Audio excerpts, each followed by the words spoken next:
CM Revanth Reddy full latest speech కింద play button ని click చేసి చూడండి.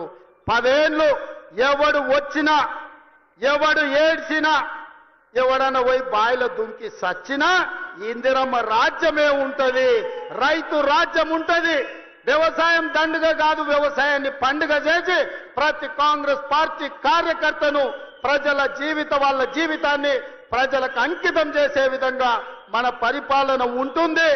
తెలంగాణ మోడల్ ఇవాళ ఎస్సీ ఉపకులాల వర్గీకరణ భారతదేశంలోనే అమలు చేసిన ఏకైక రాష్ట్రం తెలంగాణ రాష్ట్రం.